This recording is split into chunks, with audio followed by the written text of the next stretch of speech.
was not an alim, but I tell you the fikr and the concern that he had of deen, I never saw in my life at that time. Of course, after that we met a lot of mashayikh and akabir and all that, and we saw that concern.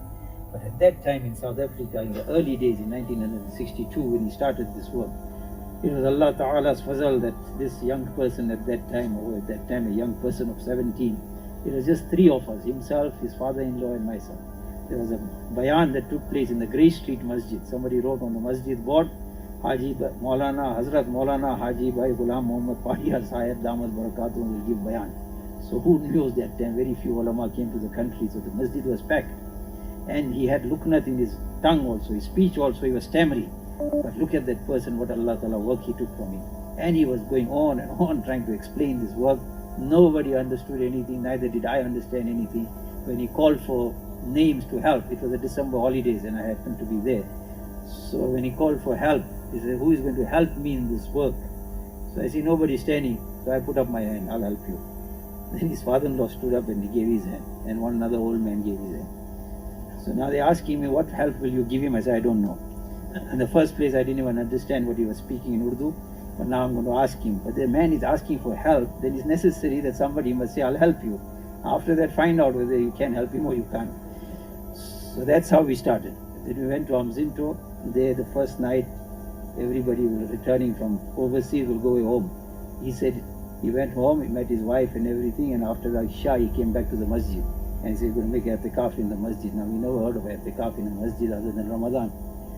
So again there, my late grandfather was there and I was at his place for holiday. So I said, this man is going to sleep alone in the masjid. He said, yeah. I said, he's going to sleep alone. I said, no, that's not right, allowing him to sleep alone. Somebody must give him company. So I said, you're going to give him company? I said, yes, I'll give him company.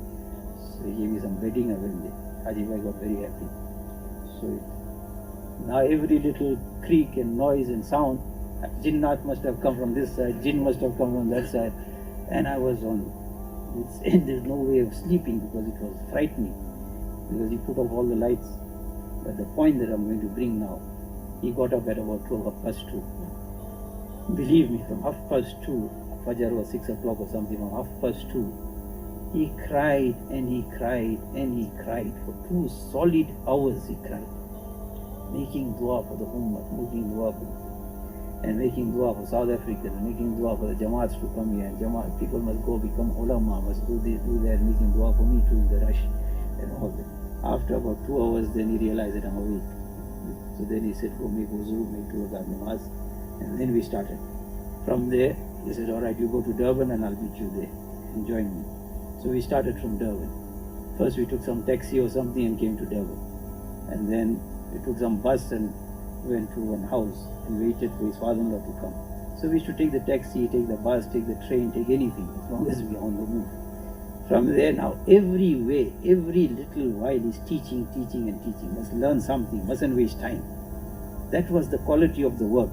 That there are just 2 people but must learn. He'll keep teaching the Surah Fatiha or some Tashahud or Durood or something. From there we came to Peter Marisburg. There when we went around, there were 3 or 4 ulama. When we met them, they said, are you Maulana? I said, no. They're telling me, they say, you Maulana? I say, obviously I'm not a Maulana. I said, then what work you all will do? Rather go home and relax. Leave it for the ulama, they will do this work. So he used to just listen and carry on whenever they went to meet people. From there, it's a long story, but then we went to Escort. Now in Escort, he says, now I must give bayan on those 6 points that he taught me in Durban, from Durban to Escort. I wasn't even listening with the intention of remembering. So I said, Bhai, Haji Sahib, I don't remember the points. He said, no, you must read Durud Sharif and start. So now that audience there, he says, this young person has joined me and mashallah, he gave a lot of praises and all that. He says, going to speak. Now they must have got high hopes, they're going to listen to a flowery speech. I said, brothers, the first point is La ilaha illallah Muhammadur Rasulullah. We must believe Allah is one, and none worthy of worship but Allah, and Muhammad sallallahu alaihi wasallam is his messenger. The second point is namaz. We all must pray 5 times a day. The third point is ilm and zikr, that we must learn about Iman, Islam, and make some zikrullah. And then I'm asking Haji Sahib, what's the 4th point? So he says Ikram a Muslim or something. Then I say 1, 2 statements on that. Haji Sahib, was the 5th point? He said, give me the 5th point. That was my first bayan in Escort. And we used to make gush and go Then from there we went to Ladysmith. Nobody wants to listen. Then we came this side to Newcastle. Again, nobody wants to listen. We came to Johannesburg. We went to meet Hazrat Mufti Sanjalvi Rahmatullah alayhi, mashallah. He gave us a very good welcome and he gave us good nasihats and gave us a lot of dua. And then we met one or two other ulama and then some professional people and the late Musa Budania Rahmatullah alayhi. Now all these people, we met them. But generally there was nobody interested. Wherever he spoke also, I said, please, who's going to any names? Nobody interested.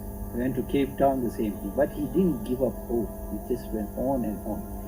But wherever we went, his crying of 2 hours was non-stop. Like it was a continuity in his life. These were the tears that planted those seeds. And that is what germinated. And today we got the tree, which is bearing millions of fruit.